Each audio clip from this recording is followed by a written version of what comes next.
Welcome to our channel PyWizard. This is Samvit. Today we will start with the concept of expression, operators, data types, and a few outcomes of interaction of operators and string data types. So what is an expression? An expression basically consists of operators and values. They always evaluate down to a single value. Uh, a single value that evaluates to itself is also considered an expression. Okay, now let's look at it. I've already jotted down a example for you. 2 plus 3, for example, would be an expression because 2 and 3 are the values here and plus is the operator.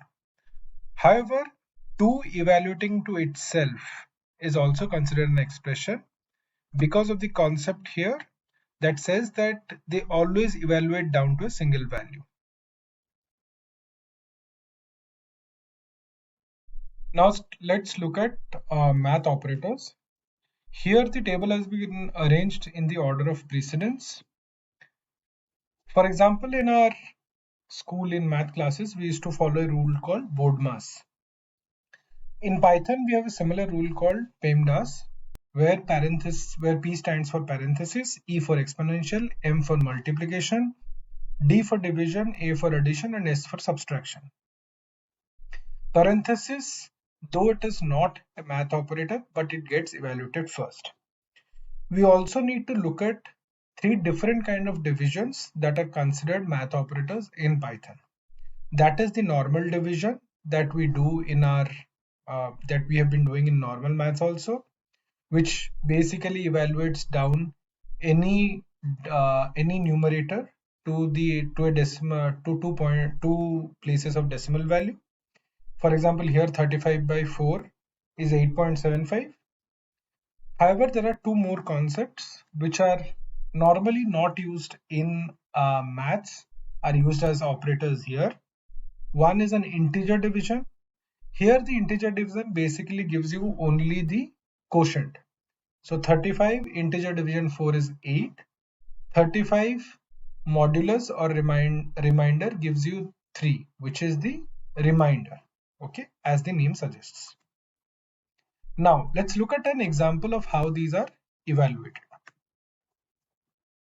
Here, for example, we have parenthesis, we have multiplication, and we have division. So as per the PEMDAS rule, first everything inside parenthesis would get evaluated, then multiplication would happen, then the division operation would happen. So first 7 minus 2 evaluates to 5, here 8 plus 5 evaluates to 13, 7 plus 6 evaluates eventually to 13. So all parenthesis operations have been evaluated by the end of this line. Here, as suggested, as per our order of precedence, 5 into 13 becomes 65, and then the division operators comes into play and 65 by 13 becomes 5. Let's check out if this actually evaluates to 5 in the Anaconda distribution. Now I have this expression already written. It is the same as what is represented in our example. Let's see. Shift enter. You see, it evaluates down to 5. However, if the same expression is evaluated without parenthesis, we'll see what a change in the result takes place. Let's say we remove all the parentheses here in the second part. Then what is the result? You see, the result is 46.714.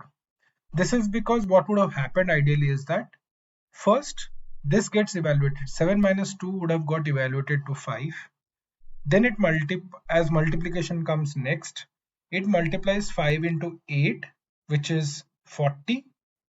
Then it basically goes to the division operator, which would be 0.714, 5 by 7.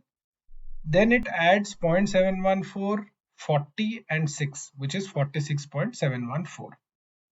So as you saw, one thing is that parenthesis takes precedence and PEMDAS rule is followed no matter how the expression is written in Python. Let's move on to what are data types. Every value basically belongs to a data type. Data type is like a category for values. Let's list out the most commonly used data types first. First is integers. Integers is any number, any positive or negative number is considered an integer. Floating point numbers are integers with a decimal point. For example, 2 is an integer, but 2.0 would be considered a floating point number. Similar to integers, floating point numbers can be both positive or negative. Strings. Strings always are characters that are between single quotes. Single quotes basically help Python understand where it begins and ends. Strings can be numbers, a set of letters, a word, or any special character for that matter.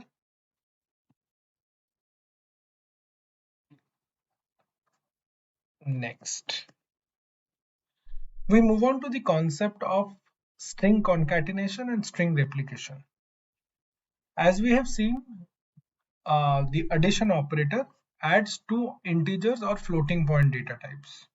However, this becomes a concatenation operator when it is used between two strings. Similarly, the string replication operator is the multiplication operator. The multiplication operator multiplies two integers or floating point data types, but it becomes a replication operator when it is used between a string and an integer value. Let's look at what I'm talking about. For example, you see here 2 plus 3 adds to 5. It is an addition operator here. But if you use two strings, Sanket plus Shubham, it basically concatenates both of them. So the plus operator gets converted to a concatenation operator when it is used between two strings. Similarly, 2 into 3 evaluates to 6. Here star is a multiplication operator, but it becomes a replication operator. For example, Sanket in star 2 becomes Sanket into Sanket. It replicates Sanket 2 times, that is, it becomes a replication operator when it is used between a string and an integer. Guys, this is all for today's video. In the next video, we'll cover variables, touch upon the concept of print function, input and length functions, and also learn a bit about string, integer, and float functions. Thank you. Have a great day.